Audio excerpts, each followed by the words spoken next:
히브리서 2장 5절부터 하도록 하겠습니다. 히브리서가 보면은 장마다 절이 그렇게 많지 않아요. 절이 많지 않은데 말씀을 좀 어렵게 써가지고 어려운 것 같이 보이지만은 그렇게 어려운 말씀 아닙니다. 성경은 원래는 누구나 읽으면 이해할 수 있도록 하나님께서 우리에게 주신 말씀이기 때문에 쉽게 이해할 수가 있습니다. 그런데 히브리서는 말 그대로 이스라엘, 히브리 사람들한테 주는 그러한 말씀이기 때문에 히브리 사람들이 갖고 있는 전통과 그들의 기본적인 신앙이 뿌리 깊은 사람들이기 때문에 그 사람들의 그런 것들을 이해하면서 성경 말씀을 이제 봐야 되기 때문에 조금 어렵게 느껴지는 점은 있습니다. 하지만 이게 교리책이기 때문에 신앙의 기초를 쌓는 그러한 책으로서는 굉장히 중요한 책이라고 볼 수 있습니다. 자, 5절부터 9절까지 함께 읽도록 하겠습니다. 하나님이 우리가 말하는 바 장차 올 세상을 천사들에게 복종하게 하심이 아니니라. 그러나 누구인가가 어디에서 증언하여 이르되 사람이 무엇이기에 주께서 그를 생각하시며 인자가 무엇이기에 주께서 그를 돌보시나이까.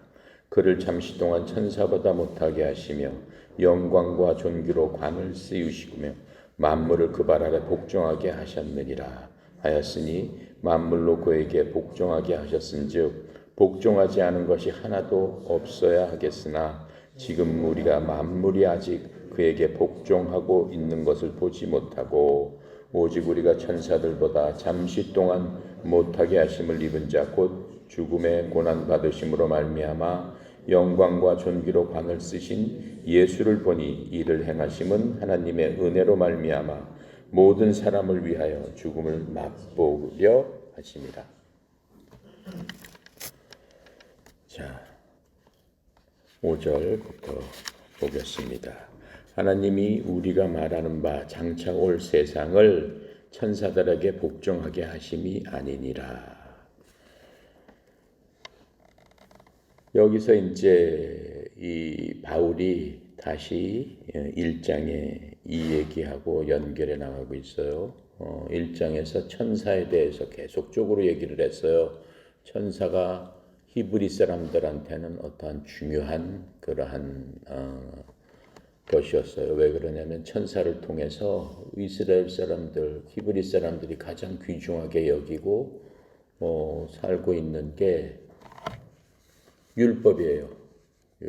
율법은 그 사람들한테는 기본적인 신앙이고 율법은 세상 살아나가는 데에서 가장 기본적인 거예요. 근데 그 율법을 누구를 통해서 받았다라고 생각하냐면은 천사를 통해서 받았다고 생각을 합니다.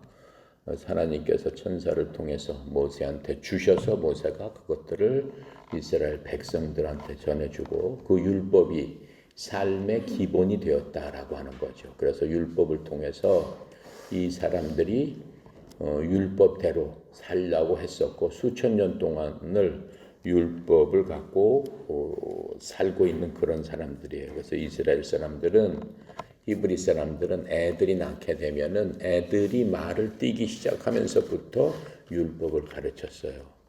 그래서 그 율법이 모든 이스라엘 사람, 히브리 사람들의 생각의 기초가 되고 삶의 기초가 되고 인생 살아나가는 데서 그야말로 등불이 됐던 게 율법이다라고 하는 거예요. 근데 율법과 천사와는 아주 지극히 밀접한 관계가 있기 때문에 천사를 무시할 수 없는 그런 것들입니다. 그런데 예수님께서 이 땅에 오셔가지고 히브리서가 써진 거는 60년경이라고 그랬죠. 그 예수님께서 돌아가신 거는 AD 30년경에 돌아가셨습니다.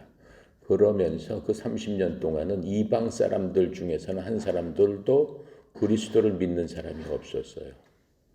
이방 사람들 중에서는 거의 믿는 사람이 없었어요. 예수님을. 그러니까는 예수님이 계셨을 적에는 히브리 사람들을 상대로 전도를 하신 거예요.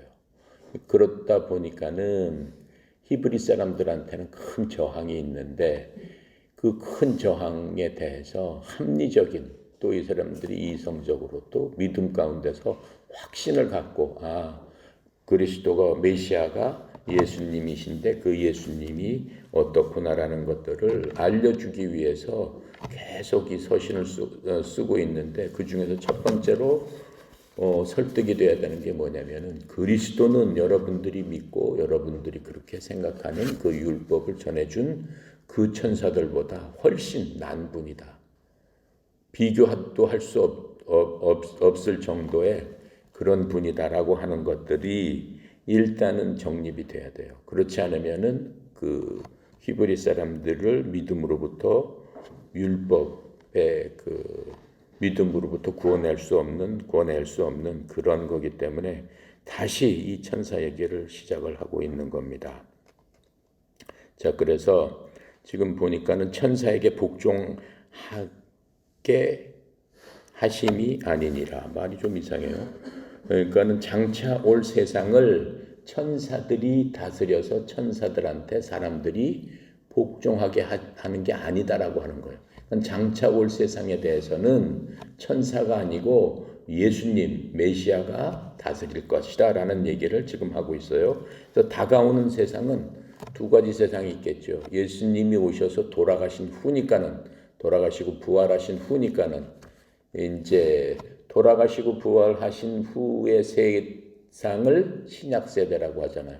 우리는 지금 신약 성도들이에요. 예수님 돌아가신 후에 살고 있는 거예요. 예수님 돌아가신 후에 지금 2000년이 됐지만 그 이후에 아무 일도 지금 일어나지 않고 있어요. 그냥 예수님께서 이 땅에 오셔서 본인 또 제자들을 통해서 바울과 같은 사람을 통해서 말씀하신 그 말씀 그대로 그 안에서 우리는 살고 있는 신약 성도들이란 말이에요. 그래서 우리한테도 지금 장차 올 세상을 기대하는 거예요. 장차 올 세상은 성경 말씀에 의하면은 언제 올지 모르지만 내일 올 수도 있고 오늘 올 수도 있어요. 그 장차 올 세상은 이 땅에 환란기가 닥치면서 천년 왕국이 세워진다는 거죠.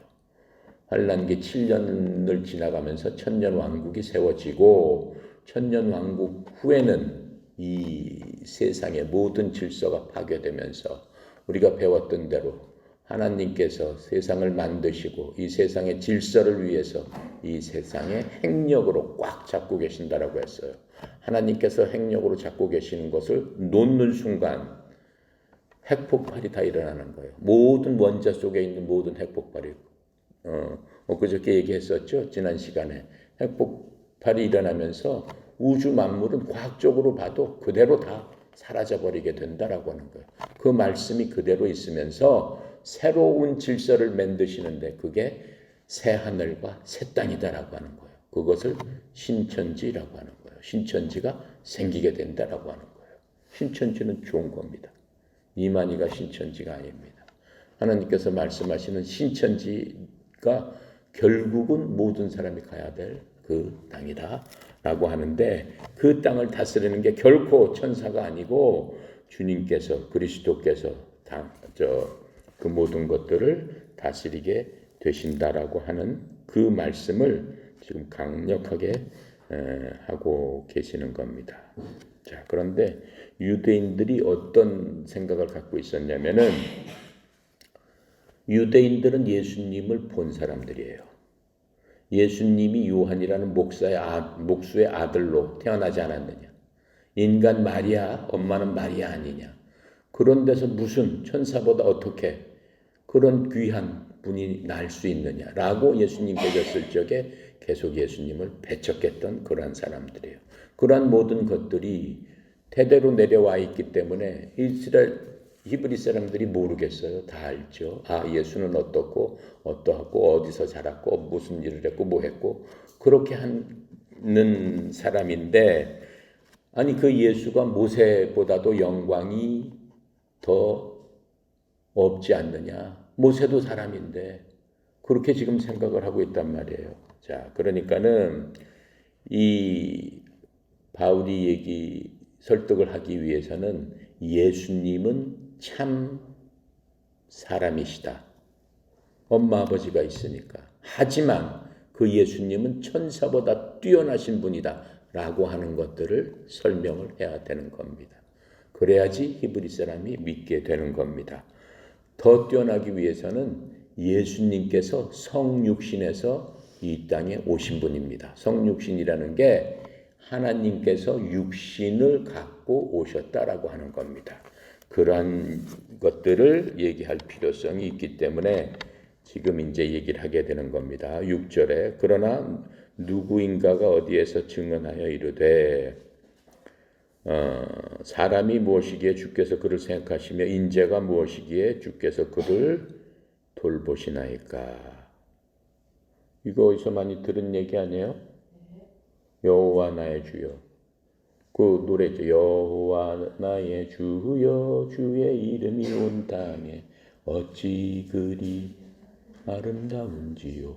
바로 그 얘기예요. 시편 8편이에요. 시편 8편을 찬송가로 진 건데 그 귀절을 지금 얘기를 하고 있어요. 시편 8편.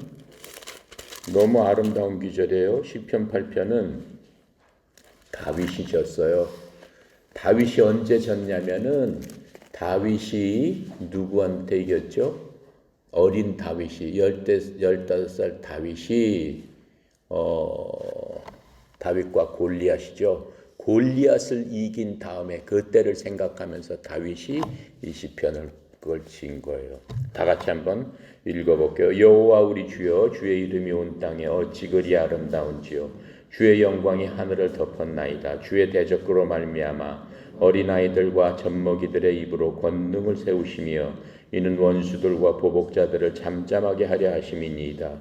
주의 손가락으로 만드신 주의 하늘과 주께서 베풀어 두신 달과 별들을 내가 보으니 사람이 무엇이기에 주께서 그를 생각하시며 인자가 무엇이기에 주께서 그를 돌보시나이까. 그를 하나님보다 조금 못하게 하시고 영화와 존귀로 간을 씌우셨나이다.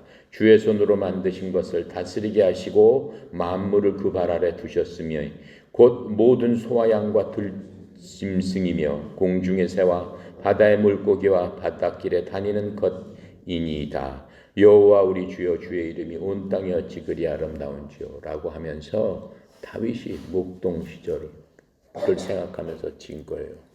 다윗이 목동 시절에 그 양들을 치면서 하늘을 바라보면서 하늘이 얼마나 아름다웠겠어요. 그 당시에 무슨 공해가 있겠어요? 뭐가 있겠어요? 깨끗한 하늘을 바라보면서 밤하늘에 풀밭에 누워서 하늘을 봤겠죠. 그러면서 하나님의 아름다움, 하나님께서 인간에게 그 모든 것들을 어떻게 해요? 다 만드시고 또 사람을 만드시고 창세기 1장 26절에 뭐예요? 니네들이 이 모든 것들을 다스려라 라고 하셨단 말이에요. 그것을 생각하면서 다윗이 감격에 넘쳐서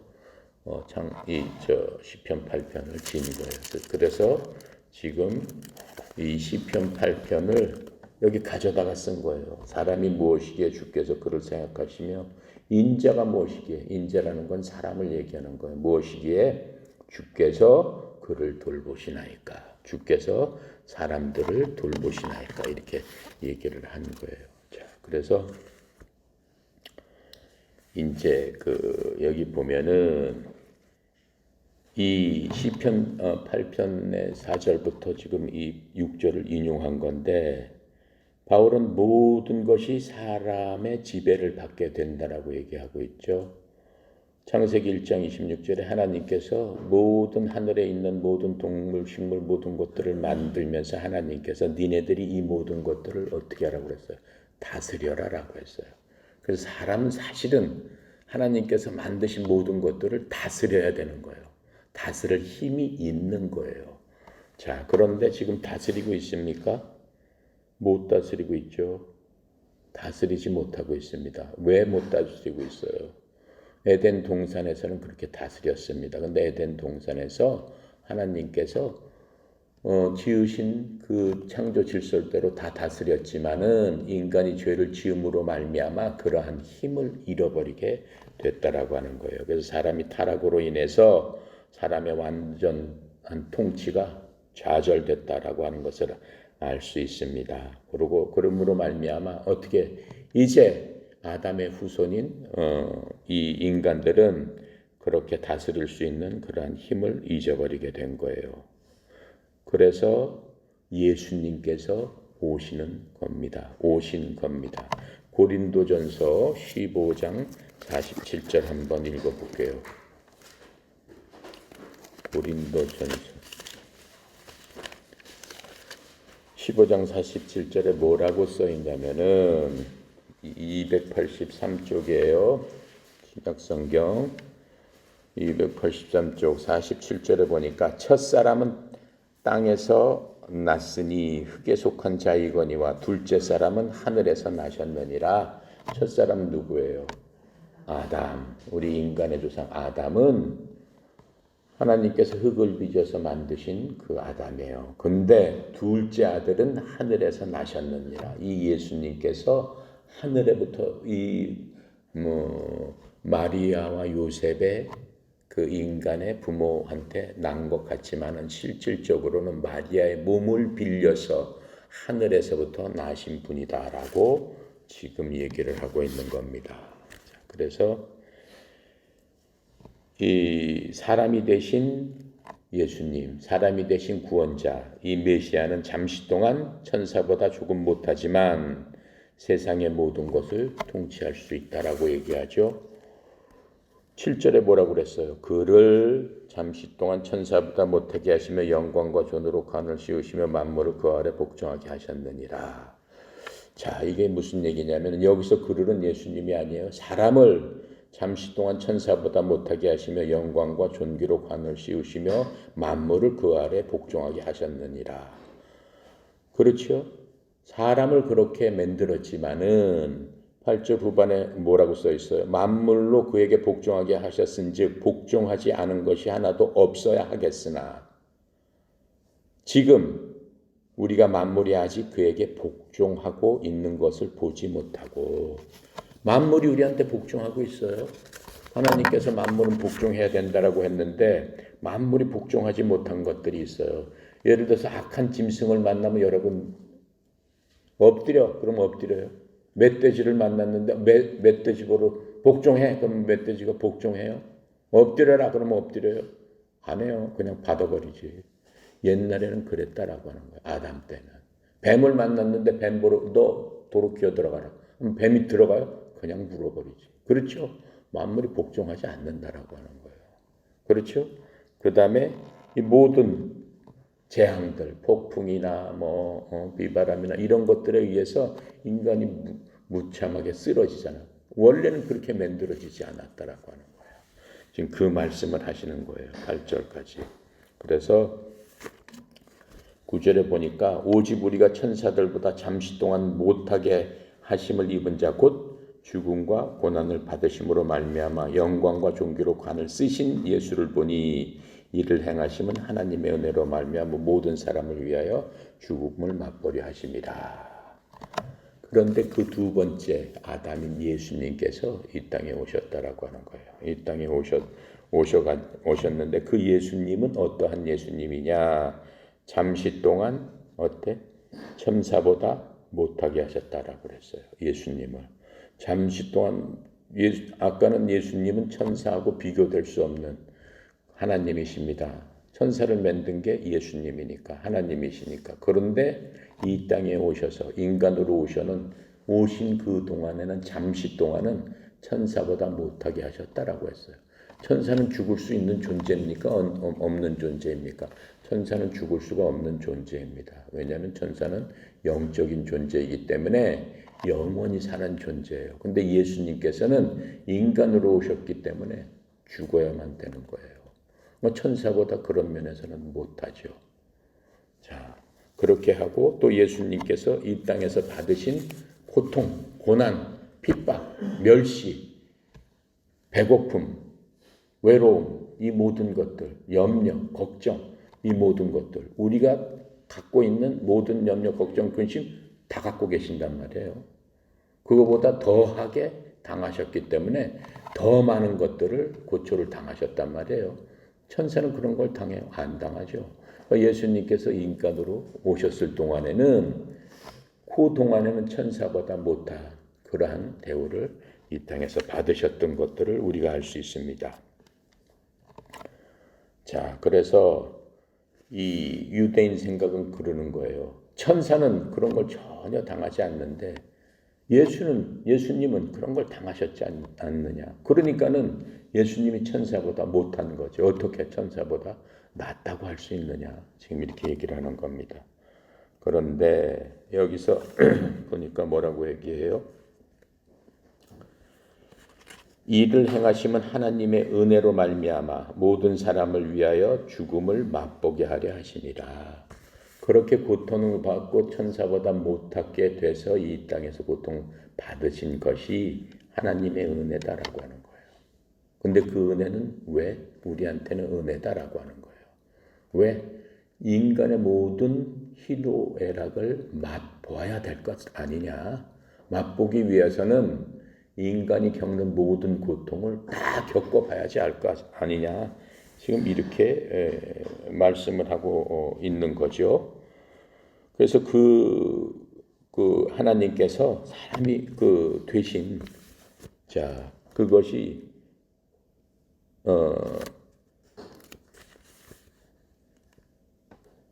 18장 18절 한번 볼까요? 우리 2장 18절에 그가 마지막 절이죠. 그가 시험을 받아 고난을 당하셨은즉 시험을 받는 자들을 능히 도우실 수 있느니라. 그런 목적을 위해서 예수님께서 이 땅에 오셔가지고 시험을 받으셨다라고 하는 건데 이제 그 시험을 받으신 그분의 권세와 능력 이런 것들이 이제 설명이 돼야 되겠죠. 그래서 하나님께서는 그분을 그렇게 하시면서 그 9절에 영광과 존귀로 관을 쓰신 예수님이라고 얘기했어요. 영광과 존귀로 관을 쓰신 예수님, 그 예수님, 그 이유가 뭐예요? 사람으로서 하나님의 은혜로 말미암아 모든 사람을 위하여 죽음을 맛보게 하려 하심이라. 영광과 존귀로 관을 쓰신 이유가 바로 이것이다라고 하는 거예요. 하나님의 은혜라는 거예요. 자, 그렇게 하시면서 이 모든 예수님께서 오신 것은 모든 사람을 위해 죽음을 맛보려 하심이다. 요한복음 3장 16절 한번 볼게요.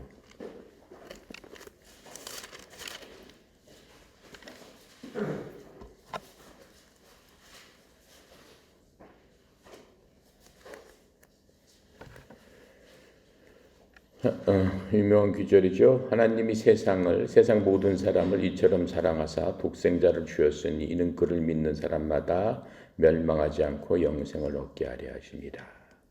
독생자를 주셨다는 얘기는 독생자를 희생물로 내줬다는 얘기예요.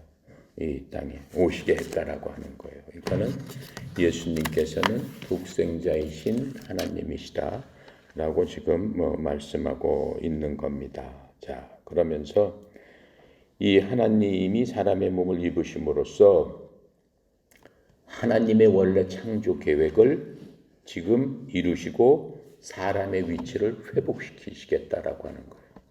하나님께서 창조 계획이 창세기 1장 26절에 사람을 만드시고 모든 것을 다스리라라고 했는데 그 창조 질서가 무너졌어요. 창조 질서를 다시 회복하는 게 예수님께서 오셔서 회복하시는 그런 일이다라고 하는 거예요. 자, 10절부터 우리 읽어봅시다. 그러므로 만물이 그를 위하고 또한 그로 말미암은 이가 많은 아들들을 이끌어 영광에 들어가게 하시는 일에 그들의 구원의 창시자를 고난을 통해 온전하게 하심이 합당하도다. 자, 10절 어려운 말이에요. 10절을 제가 다시 영문으로 읽어볼게요. 자신을 위해 모든 것을 존재하게 하시며 또 자신으로 말미암아 모든 것을 존재하게 하시는 그분께서 많은 아들들을 영광으로 데려가시는 일에서 그들의 구원의 대장을 고난을 통해 완전하게 하심이 합당하도다. 이게 이런 뜻인데 이게 무슨 말이냐면은 하나님께서 세상 모든 만물을 만드셨잖아요. 만물을 만드신 목적이 하나님의 은혜의 영광을 찬양하기 위해서 모든 만물은 만들어진 겁니다. 특히 사람은 우리의 목적은 뭐냐면은 하나님을 찬양하도록 우리를 만들어 놓은 거예요. 그러니까 사람의 근본은 하나님을 찬양하고 싶은 마음이 항상 마음속 깊은 곳에 있을 수밖에는 없어요. 그런데 그것을 나타내고 그것을 표현하고 그것을 잘하는 사람이 진짜 사람인 거예요. 사람의 목적대로 사는 거예요. 그러니까는 인간의 목적대로 살기 위해서는 만물을 창조하신 그분께서 어떻게 해요? 우리를 만드신 그 목적대로 우리가 존재하는 이유, 그 목적대로 우리가 존재해야 된다라고 하는 거예요. 또 모든 것을 존재하기 시는 그분께서, 그 하나님께서 많은 아들들을 영광으로 데려가시는 일에 그 하나님께서 예수님께서 말씀으로 모든 것을 만들었다고 그랬죠. 그래서 우리를 하나님을 찬양하기 위해서 만드셨는데 이 땅의 인간들이 죄로 말미암아 어떻게 해요? 하나님을 찬양하지 않는단 말이에요. 누굴 찬양해? 하나님께서 만들어 놓으신 피조물들. 그러니까는 피조물들이니까는 뭐가 있겠어요? 만들어진 것들. 하나님 만든 것들을 우상으로 생각하고 그것들을 경배하고 그것들을 찬양한단 말이에요. 근데 그런 사람들로부터 원래 인간의 목적대로 되돌리는 것, 그것을 구원이라고 한단 말이에요.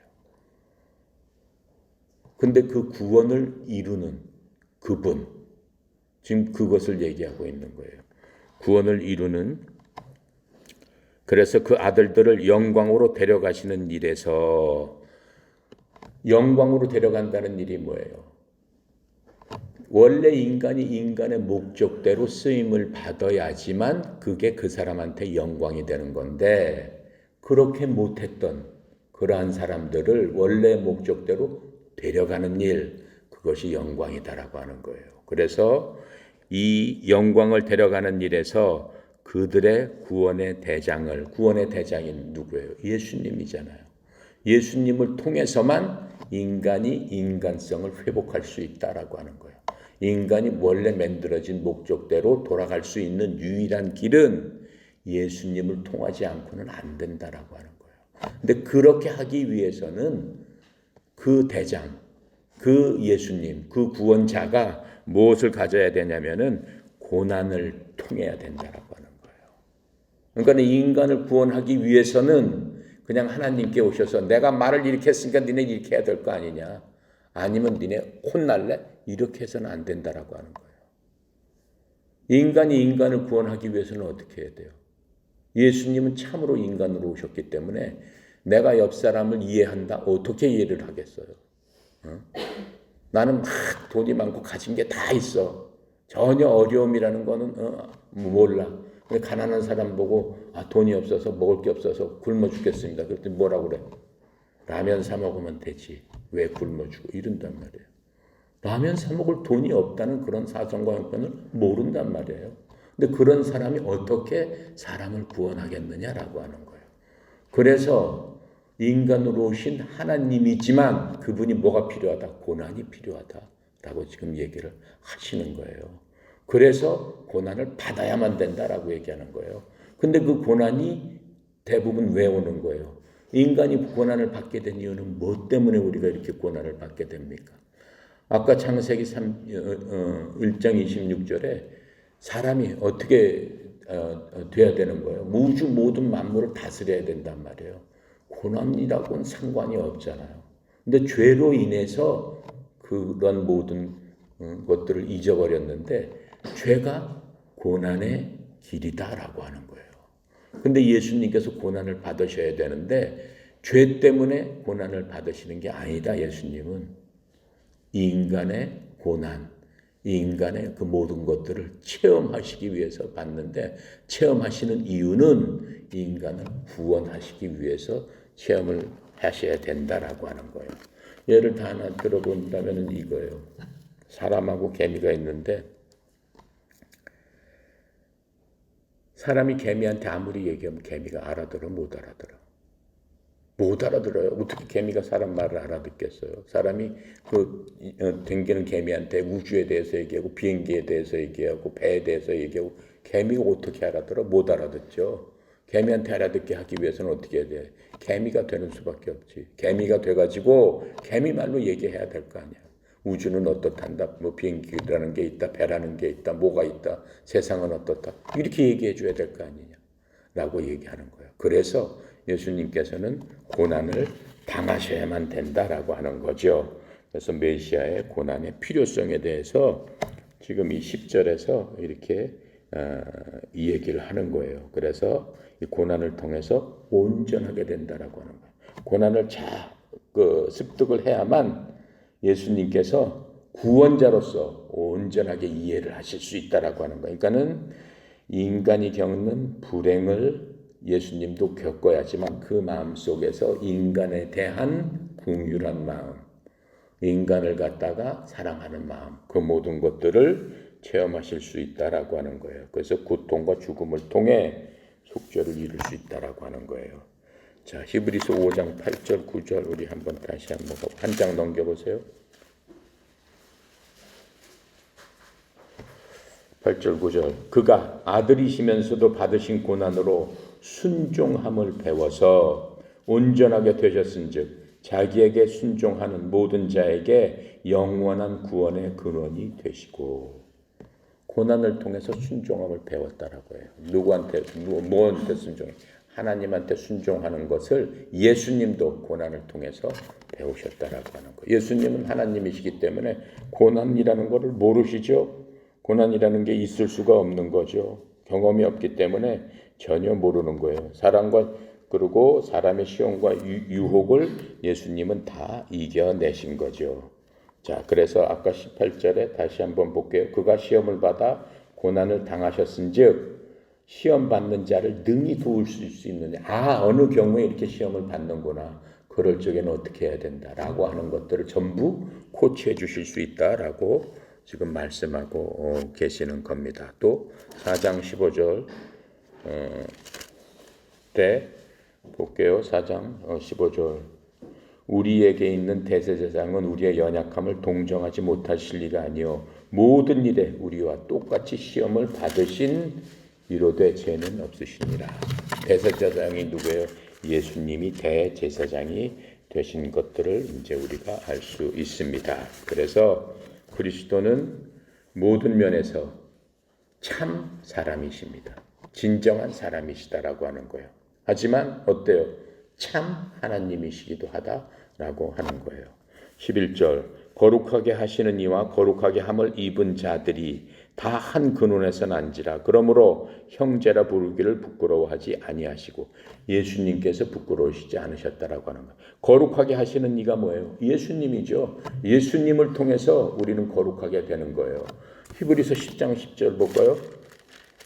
10장 10절에 보면 뭐라고 나왔냐면은 이 뜻에 따라 예수 그리스도의 몸을 단번에 들이심으로 말미암아 우리가 거룩함을 얻어노라. 그렇죠? 그러니까 우리를 거룩하게 하시는 분은 예수님이다라고 하는 거예요. 어떻게 해서 거룩할 수 있는 방법이 뭐예요? 죄에서 멀어지면 우리가 거룩해지는 거예요. 이 인간이 맨 처음에 만들어졌을 적에는 거룩했어요. 거룩하다는 건 뭐예요? 구별됐다는 거예요. 뭐와 구별됐다는 거야? 죄하고는 구별됐다라고 하는 거예요. 이 세상은 죄이기 때문에 이 세상에 살지만 예수님을 믿으면은 이 세상에 사는 우리지만은 거룩하게 된다. 왜? 예수님께서 모든 우리의 죄를 짊어지시고 우리의 죄를 없애버리셨기 때문에 하나님이 우리를 봤을 적에는 나랑 같은 애, 죄가 없네 이러신다라고 하는 거예요.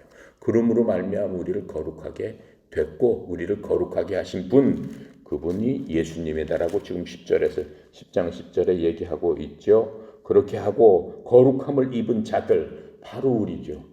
예수님을 믿음으로 말미암아 우리가 거룩하게 됐단 말이에요. 자들을 한 근원에서 난 자라. 예수님하고 우리는 한 근원에서 나왔다라고 하는 거예요. 우리를 만드신 분이 누구예요? 하나님이시잖아요. 하나님께서 흙으로 빚으시고 숨을 불어넣으셔서 하나님의 형상으로 우리를 만들어 주셨다라고 하는 거예요. 그러니까 하나님과 우리는 한 근원에서 나왔다라고 하는 거예요. 그러니까 근원하면 좀 이상할 수 있어요. 예수님은 예수님 자체가 근원이세요. 예수님이 뭐 아버지로부터 나오고 아버지가 예수님을 만들고 그건 아니에요. 그래서 그 한 근원이 아니라 하나로부터 나왔다라고 하는 거예요. 그러므로 형제라 부르기를 부끄러워하지 않으신다. 그럼에도 불구하고 예수님께서는 우리를 하나에서부터 나왔기 때문에 예수님이 인간으로서 따진다면은 그 한 근원으로부터 나왔다라고 할 수 있죠. 그런 면에서는 근원이라는 말이 되지만 예수님의 본체에 대해서는 근원이 없는 분이에요. 하나님은 근원이 없는 분이에요. 하나님께서 그래서 하나님은 누구십니까? 그러니까 하나님께서 뭐라고 그랬다고 그랬어요? I am that I am. 나는 스스로 있는 자다. 누구에 의해서 창조된 그 존재가 아니다라고 얘기하는 거죠. 근데 예수님은 어떻게 하나님께서 어떻게 마리아의 몸을 통해서 참 인간으로 오셨다. 그랬을 적에는 이 얘기가 되는 거죠. 참 인간인 예수님으로 봤을 적에는, 그랬을 적에는 이 얘기가 맞는 거죠. 그런 면에서 주님께서 뭐라고 그래? 형제라고 부른다라고 하는 거예요. 하나님으로부터 났으니까. 그러면 하나님으로부터 난 예수님하고 우리하고는 뭐라는 얘기예요?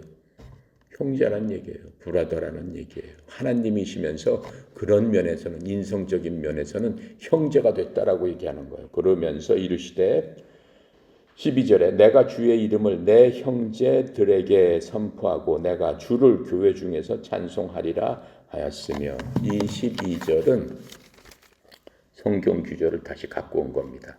이거는 시편 22편에 있는 성경 구절을 얘기하고 있어요. 시편 22편은 메시아 시편이라고 그래서 천년왕국 때 그를 얘기하고 있어요. 시편 22편을 찾아볼게요. 시편 22편에 22절에 똑같은 얘기를 하고 있죠. 내가 주의 이름을 형제에게 선포하고, 22절에는 회중 가운데 주를 찬송하리로다 이렇게 얘기를 했는데, 이 히브리서에서는 회중을 뭐로 바꿨어요? 교회로 바꿨단 말이에요. 교회 가운데서 주를 찬송하리이다 라고 얘기를 하고 있어요. 자, 그러면은 구약에서도 교회가 있었을까요? 없었을까요? 교회라는 말이 있습니다. 어디에 있을까요? 사도행전 7장 38절 한번 찾아볼게요.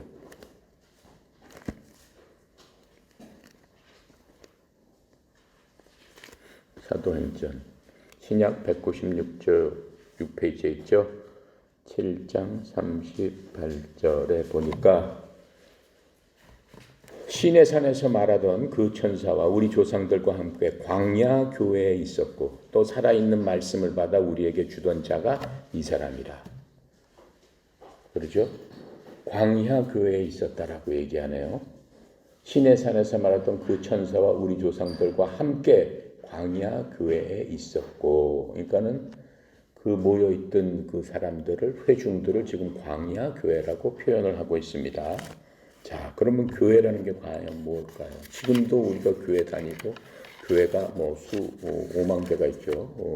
우리나라에는 5만 5천 개 정도 교회가 있습니다. 근데 이게 그러면은 그 구약시대 광야 교회라는 얘기는 지금 있는 그 교회와 같은 교회를 얘기할까? 아니에요. 지금 광야 교회와 예수님 이후의 신약 교회는 틀린 겁니다. 교회라는 뜻의 의미는 뭐예요? 신천지는 신천지 교회라고 얘기하죠. 문선명은 문선명 교회라고 얘기하죠. 다 교회라고 얘기해요. 그럼 다 똑같은 교회예요? 틀린 교회예요. 교회라는 뜻은 뭐냐면은 여기서 지금 같은 목적으로 부르심을 받은 사람들의 모임이 교회예요. 그러니까 우리가 그 골프 클럽, 골프 칠 사람은 어디 오세요? 그것도 교회예요. 야구팀은 야구하기 어디 오세요? 그것도 교회예요. 그런 의미에서 광야 교회를 지금 얘기하고 있는 거예요. 그러니까는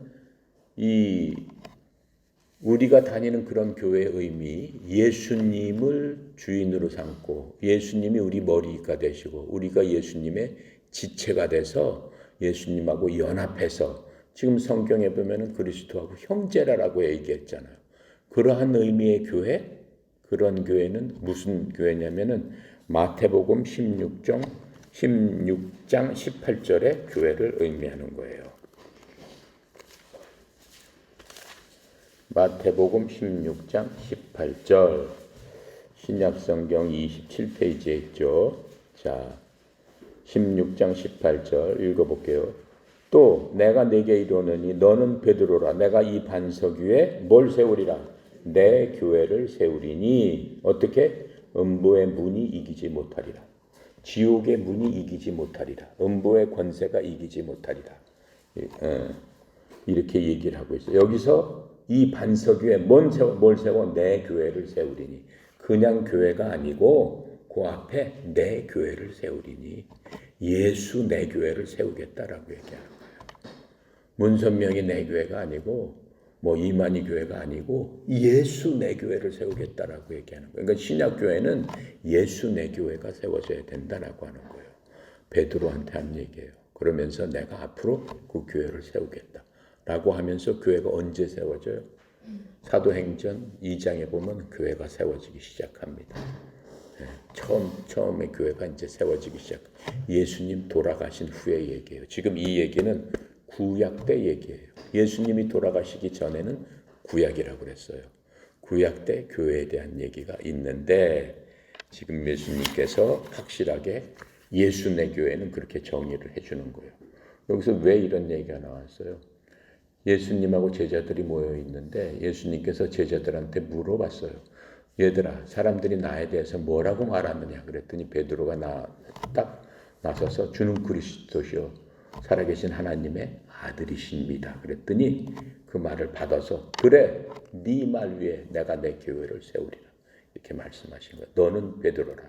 너는 반석이라. 그 말, 반석이라는 게 베드로가 고백한 그 말을 기본으로 해서 주는 그리스도시요 살아계신 하나님의 아들이라는 그 교리를 갖고 내 교회를 만들겠다라고 하셔서 지금 이 신약교회가 세워진 것이다라고 말씀을 해주고 계십니다. 자, 그래서 여기서는 지금 그 광야교회는 그냥 그 모여있던 회중들을 지금 얘기하고 있어요. 그러시면서 이제 형제라고 부르는 것들이 있어요. 구약에선 예수님께서 돌아가시면서 예수의 보혈로 말미암아 우리를 사셨기 때문에 예수님과 우리하고 형제다라는 그런 의미로 지금 우리가 쭉 봤는데 이 구약에서 예수님께서 메시아가 자기의 백성들 히브리 유대 민족을 형제라고 계속 불러주고 계신단 말이에요. 어디에서 나오냐면은 마태복음 25장 40절 마태복음 25장 40절에 보니까는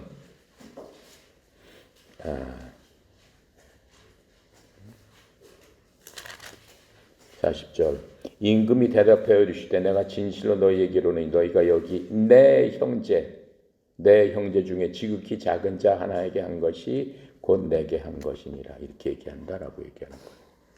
자, 그렇게 하고 또 뭐 하나 볼까요?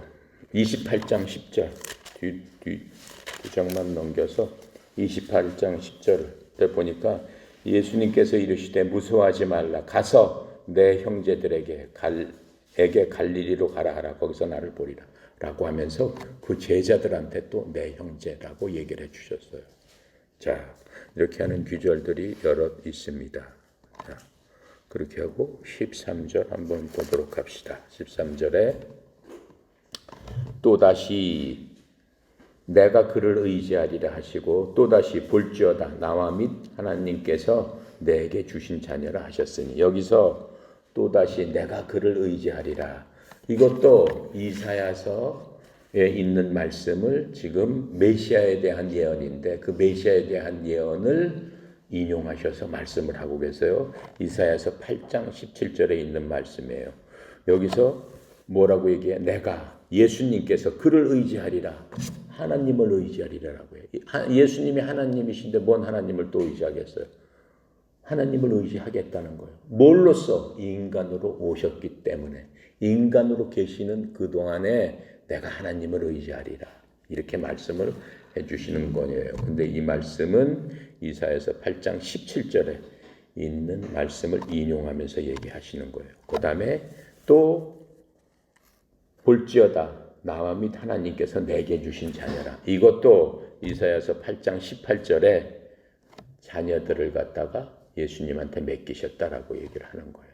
그걸 갖다 인용해서 지금 메시아에 대한 얘기를 그대로 바로 이사야가 얘기했던 메시아가 바로 나다라고 하는 거예요. 바로 예수님이다. 그 예수님이 바로 그리스도십니다라고 바울이 얘기를 해주고 있는 거예요. 바로 그분이다라고 얘기를 해주고 있는 거예요.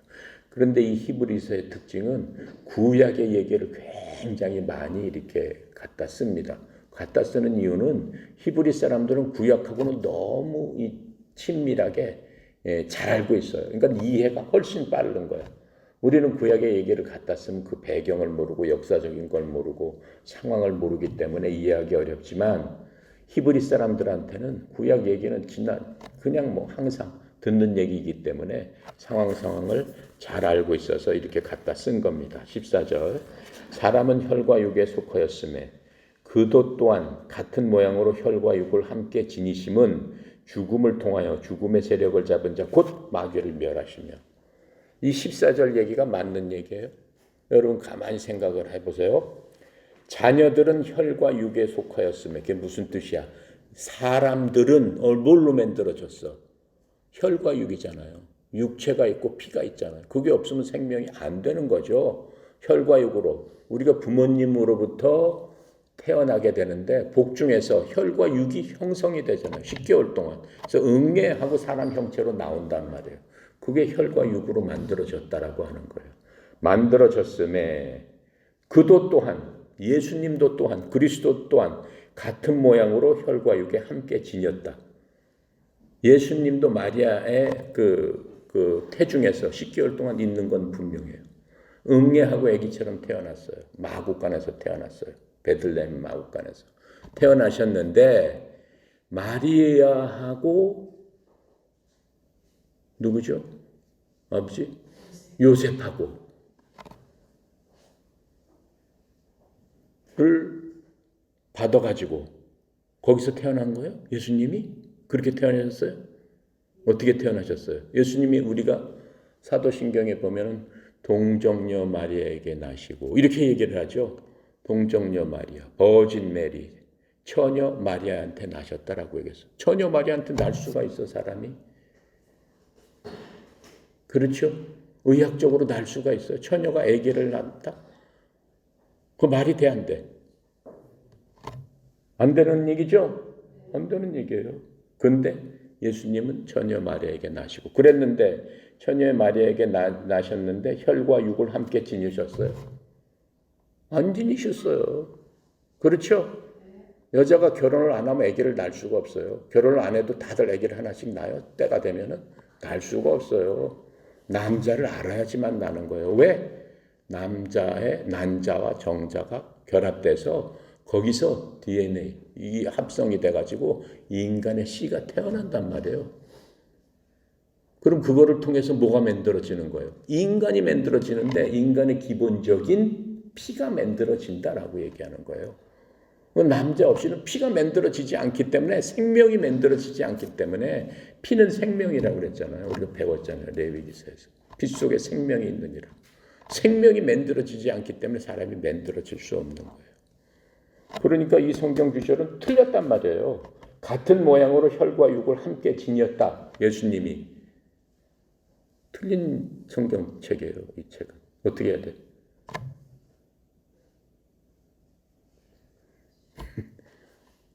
이 성경 틀린 성경책이에요. 이 14절이 이건 NIV를 갖다가 번역한 건데 중국 성경을 번역한데 가장 잘못 번역된 책 중에 하나예요. 자, 그러면은 원래 성경 구절은 뭐라고 써 있냐면 그런즉 자녀들은 살과 피에 함께 참여한 자들이므로 우리는 그렇잖아요. 엄마 아버지의 DNA를 받았어요. 살과 피를 받았어요. 그분도 마찬가지로 예수님도 마찬가지로 같은 것에, 즉 살과 피의 일부를 취하셨으니 라고 얘기를 해야 된다라고 하는 거예요.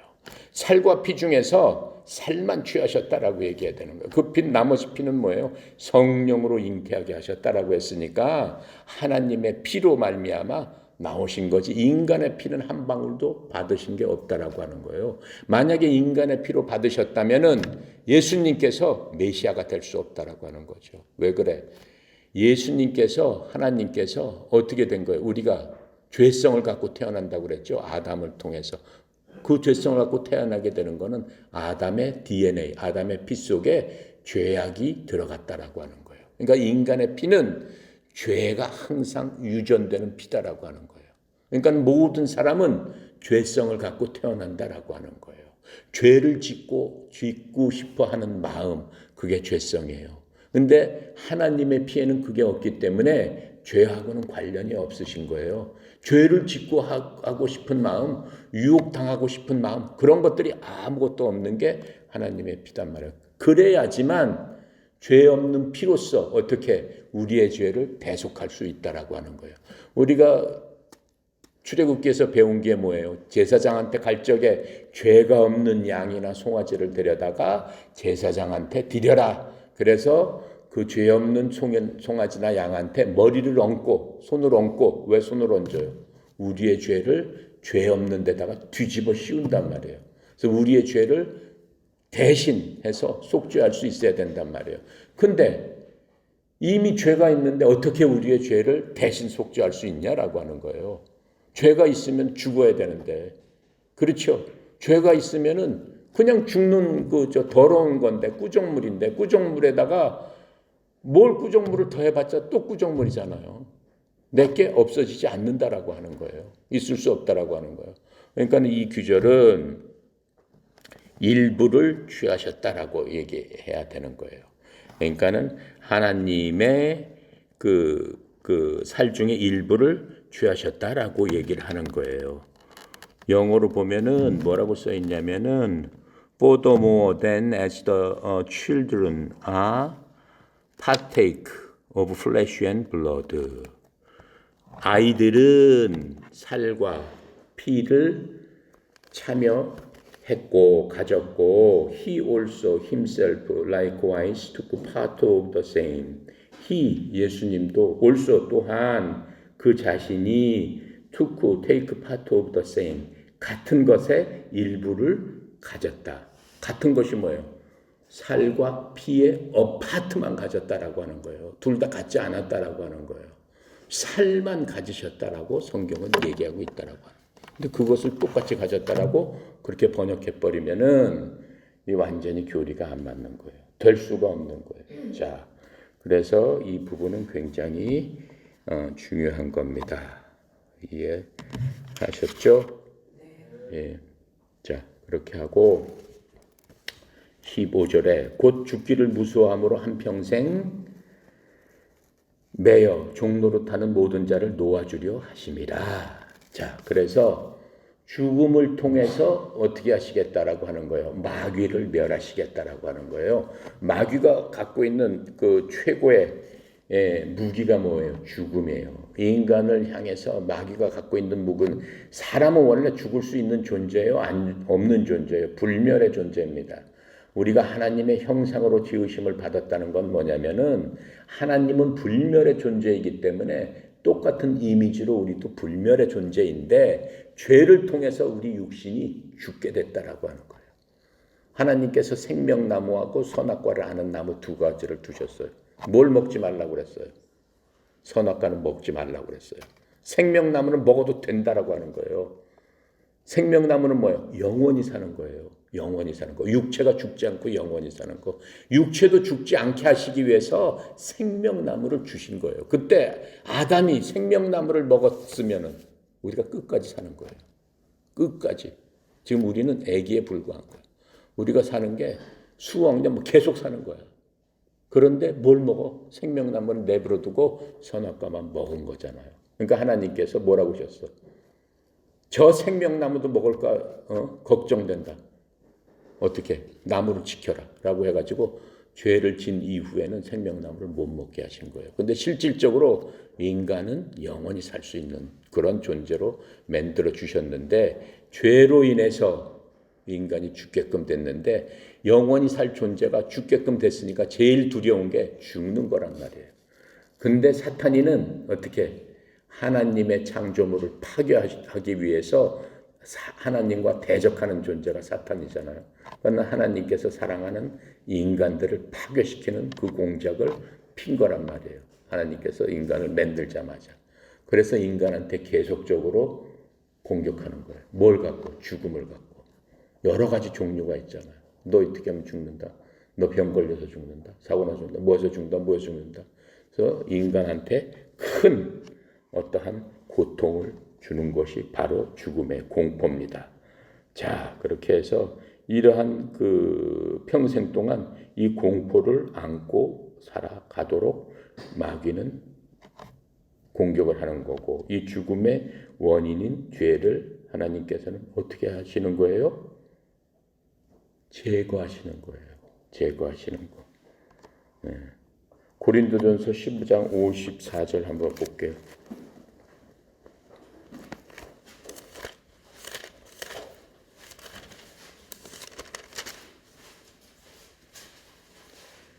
(54절부터) (57절까지) 고린도전서 57절까지 읽어볼게요. 이 썩을 것이 썩지 아니함을 입고 이 죽을 것이 죽지 아니함을 입을 때에는 사망을 삼키고 이기리라고 기록된 말씀이 이루어지리라. 사망아 너의 승리가 어디 있느냐. 사망아 내가 쏘는 것이 어디 있느냐. 사망이 쏘는 것은 죄요 죄의 권능은 율법이라. 우리 주 예수 그리스도로 말미암아 우리에게 승리를 주시는 하나님께 감사하노라. 이렇게 하시면서 그리스도가 사망의 권세로부터 우리를 이기게 하셨다. 그러니까 우리가 죽음을 두려워할 필요가 없다라고 하는 거예요. 사망 권세로부터 완전히 사탄이의 무기를 빼앗은 게 어느 순간이에요? 예수님도 돌아가셨어요. 죄의 짓는 원인은 죽음의 원인은 죄라고 그랬어요. 예수님께서 죄를 지셨기 때문에 돌아가신 거예요. 예수님이 자신의 죄예요? 자신의 죄가 아니잖아요. 온 인류 인류의 죄, 즉 여러분의 죄, 내 죄, 옆 사람의 죄, 우리 부모님의 죄, 모든 사람의 죄를 짊어졌단 말이에요. 그러니까 죄인이 됐단 말이에요. 그러니까 하나님께서는 죄인하고는 상대를 안 해서 예수님 돌아가실 때 어떻게 했어요?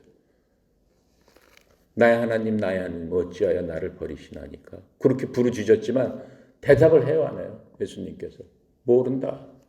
나는 너를 모른다라고 하시죠. 죄인이기 때문에, 죄덩어리이기 때문에. 그래서 돌아가십니다. 죄로 인해서. 돌아가셔서 끝났으면은 사탄이가 이긴 거잖아요. 죄의 공포, 죄로 인해서 돌아가셨는데 3일 후에 어떻게 되셨어요? 그 돌아가신 분이 다시 살아나셨다는 거예요. 다시 살아나신 그 순간에 사탄이는 거꾸로졌다라고 하는 거예요. 죄의 권세가 더 이상 작동이 안 해버리는 거예요. 돌아가셨는 줄 알았는데 살아나셨거든.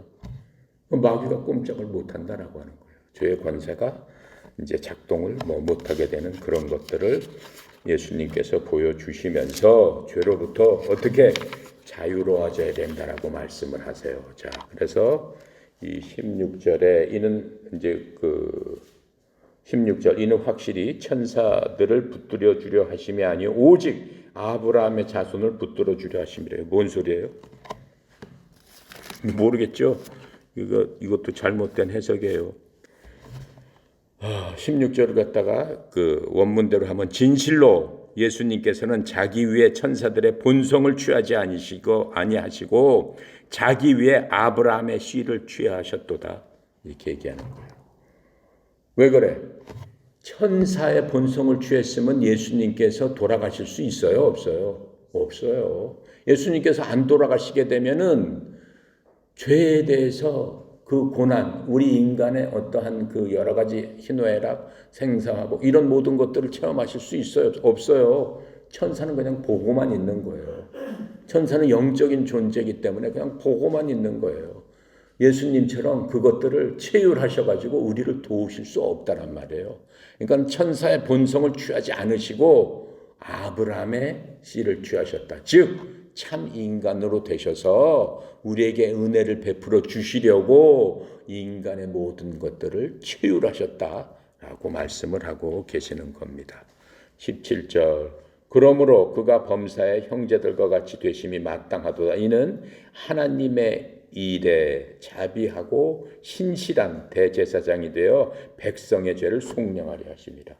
그 얘기예요. 자, 그래서 인간으로 오셔가지고 인간의 뭐가 되는 거예요? 대제사장이 되셨다라고 하는 거예요. 대제사장 하면 생각하는 게 누굽니까? 아론 아닙니까? 이스라엘 백성들이 제일 기뻐하는 날이 있어요. 1년에 한 번씩 속죄일이라고 해서 자기가 1년 동안 진 모든 죄를 갖다가 하나님 앞에 고하고, 대제사장은 모든 이스라엘 백성들과 그 나라의 죄를 갖고 짊어지고 어디로 가는 거예요? 우리가 배웠던 지성소에, 휘장 안에 있는 지성소에, 궁휼의 자리에 짐승의 피를, 깨끗한 짐승의 피를 들고 가서 궁휼의 자리에 부으면서 하나님께 비는 거예요. 주님, 하나님, 제 죄와 우리 온 이 히브리 백성의 죄, 이 나라의 죄를 주님 앞에 고백하고 주님 앞에 사함을 받기를 원합니다 라고 하면서 하나님 앞에 간절히 1년에 한 번씩 어떻게 속죄의 제물을 드리면서 그 죄를 사해 주시기를 비는 게 대제사장이란 말이에요. 근데 그 대제사장이 누가 되신다는 거예요? 예수님께서 그 대제사장이 돼야 되는 거예요. 그래서 구약시대 유대인들의 가장 큰 소망이 속죄일에 어떻게 속죄를 하는 겁니다. 궁유의 자리에 가서. 자, 그렇게 해서 이 일은 누구만 할 수 있어요. 제사장은 못한다고 그랬어요. 오직 대제사장만 한다. 하지만 대제사장이 거기에 들어갈 적에는 두렵고 떨리는 마음으로 간다라고 했어요. 왜 그래? 자기의 죄로 인해서 제대로 율법대로 못하면 그 자리에서 죽기 때문에. 그래서 어떻게 한다고 그랬어요? 대제사장 에봇 옷에다가, 제사장 옷에다가 밑에 황금 방울을 달아가지고 딸랑딸랑 소리가 나면 우리 대제사장이 아직까지 하나님의 궁휼을 받아서 죽지 않았구나 라고 생각을 하고, 소리가 안 나면 바로 죽어버렸구나, 이렇게 할 수 있을 정도로 무서운 그러한 일들이었다라고 하는 겁니다. 근데 이제 예수님께서, 메시아께서 그 모든 일들을 맡아서 하시는 대제사장이 되었다라고 하는 거예요. 그래서 이 모든 것들은 하나님과 우리와 화해를 이루기 위해서 그렇게 한다라고 하는 거예요. 화해. 그렇죠? 화해의 근본은 뭐예요?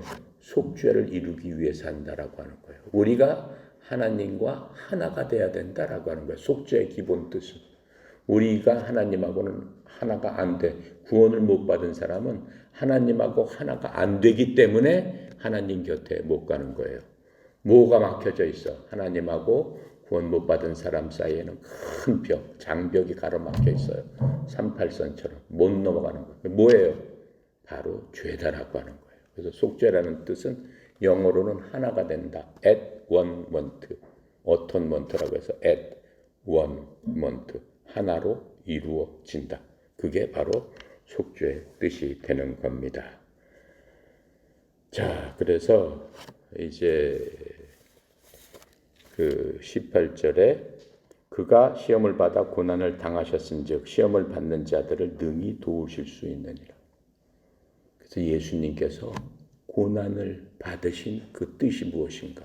그게 우리한테는 선한 은혜가 되는 거고, 예수님은 반드시 고난을 받으셔야 된다. 천사들은 절대 그렇게 할 수 없다 라고 하시면서 예수님께서 대제사장이 되신다라고 하신 말씀을 2장에서 말씀해 주고 계십니다. 기도하고 마칩니다.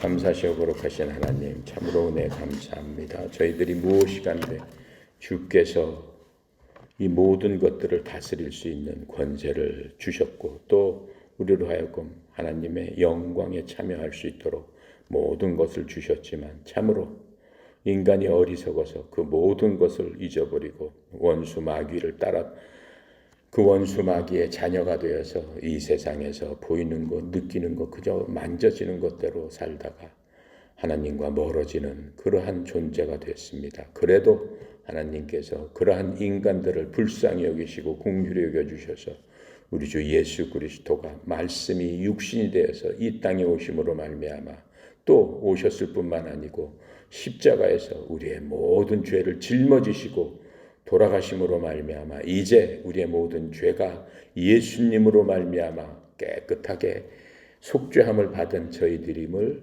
항상 감사와 기쁨으로 생각하며 하나님의 그 은혜를 찬양하는 저희들 다 될 수 있도록 우리 마음속에 하나님의 그 크신 사랑, 하나님의 긍휼하심, 하나님의 놀라우신 능력을 찬양하는 저희들 되게 주여 축복하여 주시옵소서. 특별히 오늘도 귀한 말씀을 주셨사오니 이 말씀이 인생 살아나가는데 빛이 되고 등불이 되어서 오직 하나님의 말씀에 순종할 수 있도록 성령님께서 깨닫게 하시고 인도하여 주시옵소서. 특별히 협회를 사랑하시사 사랑하는 백성들을 주님께서 불러주시고 모아주시고 또 한마음 한뜻으로 하나님을 찬양하게 하여 주시니 주님 감사합니다. 주님 만세전부터 택하시고 하나님 귀하게 여기는 우리 선수들 또 교육생들 지도자들 전국에 흩어져서 하나님을 찬양하고 있는 우리 지부장들 하나님 도와주셔서 인생 살아가면서 어려운 일 만날 때마다 능력의 하나님께서 우리를 지키고 또 하나님의 천사가 우리를 보호하고 있음을 항상 깨닫고 항상 감사함으로 주 앞에 나가게 하여 주시옵소서. 특별히 성령이 이사장님 이 협회를 또 세우고 또 협회를 이끌어 나갈 적에 하나님의 무한하신 자원이 주의 종에게 함께 항상 함께 있음을 고백하며 그 무한하신 자원을 흘려보내는 귀한 주님의 통로로서 사용되는데 조금도 부족함이 없도록 영육간의 강건함과 또 굳센 믿음과 하나님을 의지함으로 말미암아 주께서 주시는 그 힘으로 이 세상을 넉넉히 이기는 주의 종되게 주여 도와주시옵소서. 오늘 하루도 주께 의탁드립니다. 감사드리며 예수님의 이름으로 기도드렸나이다. 아멘. 감사합니다.